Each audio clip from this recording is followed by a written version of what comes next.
Hello, Tim from Fair Play Now on the 10th of January 2022, and quite a lot happening today, not least the tennis player down there in Australia, Djokovic. Well, he apparently has won his court case, although he still has the threat of deportation hanging over his head because apparently their health minister there can still tell him to take a hike out of Australia if he so wishes. Apparently that's not going to be done, or the decision's not going to be made on that until tomorrow.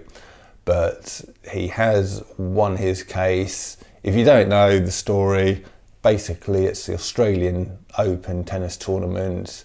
Djokovic is one of the top players in the world, so he's gone down there to play, and he was granted, despite being unvied, granted access into Australia. But as soon as he got there, they said, no, you know, things aren't in order. You've got to go to the quarantine hotel. And he was there for a couple of days, and a fairly grotty experience I think he had there. But then the court hearing was this morning, which he won, but the Australian government are still playing up a little bit. But the point of it is he's this tennis player is a very high-profile guy. It's a big story.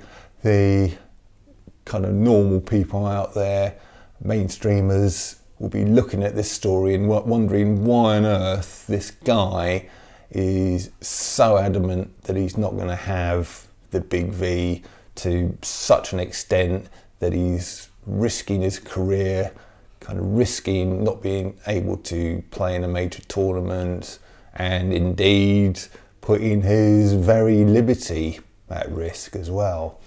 And people have got to be raising their eyebrows at that and asking questions. And I think all sorts of waking up is going on now. The protest or shopping trip, should I say, in Glasgow at the weekend, the turnout there looked huge. The one in Paris, I think it was, or certainly France at the weekend, that looked huge. And U-turns are being made, retreats are being made by the powers that shouldn't be. Johnson's talking about reducing the isolation period down to 5 days. Sort of Zawari, whatever his name is saying that the lurgi should be reduced from the thing that starts with pan down to the thing that starts with epid, if you know what I mean. So they're talking about downgrading the very status of the thing, which will be the start of the whole thing being over and done with. And I would expect a lot more U-turns and a lot more collapsing of the narrative as we go forward. And before you accuse me of being, as usual, over-optimistic, I do get accused of that quite a lot, but it's not just me.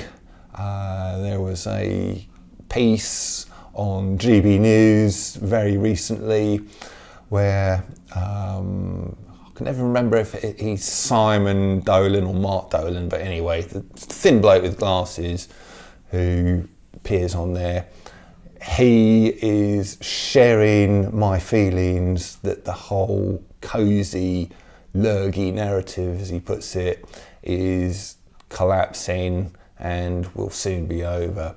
So it's on YouTube. So I'll leave a link to that video in the comments section and the description box below, and I'll let you go and watch that now, and I'll be back tomorrow. Tim from Fair Play Now, thanks for watching.